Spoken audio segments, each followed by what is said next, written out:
Subscribe खालामोबा गोसोखौ मोजां मोनो नङा होमबा, मटिभेसन मोनो। बिनि थाखायनो हेल' गाइस, वेलकाम टु माय निउ भिडिअ। नोंथांमोनखौ आंनि इउटिउब चेनेलाव सिगाङावनो बरायग्रोबाय। आसा खालामो नोंथांमोना मोजाङैनो दङ। दिनै आं बे भिडिअखौ लाबोनायनि खारनानो जाहैबाय जोंनि गसाइगावनिनो आदा सुजित कुमार ब्रह्मनि इउटिउब चेनेल सुजित क्रिएशन होननाय चेनेलाव दा 4,000निबो बारा साबस्क्राइबार जाबाय आरो दा बावैनो दिनैनि गेजेरावनो आं बे 5Kबो थांनो हासिगौ आरोना।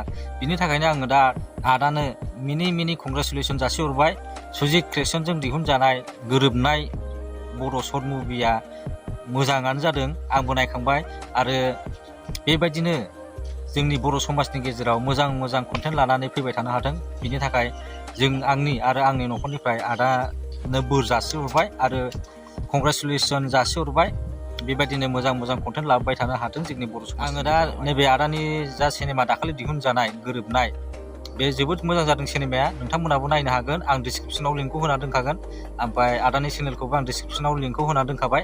नोंसोर नायबानो जाबाय आरोना, आरो सापर्ट देखायबानो जाबाय। आदाखौबो साबस्क्राइब खालामनानै होबानो जाबाय बयबो, जाहाथे जोंनि गेजेरावहाय बयबो जेनेबा कन्टेन्ट क्रिएटार हिसाबै साबस्क्राइब खालामोबा गोसोखौ मोजां मोनो नङा होमबा, मटिभेसन मोनो। बिनि थाखायनो मटिभेसन होनो थाखाय जोङो आदानि चेनेलखौबो साबस्क्राइब खालामबानो जाबाय बयबो। डिसक्रिपसनाव लिंकआ दंखायो, मिथिबायना? साबस्क्राइब खालामनानै लाबानो जाबाय। दिनैनि भिडिअआ एसेनोसै, बयबो मोजाङै थाबानो जाबाय। बाय।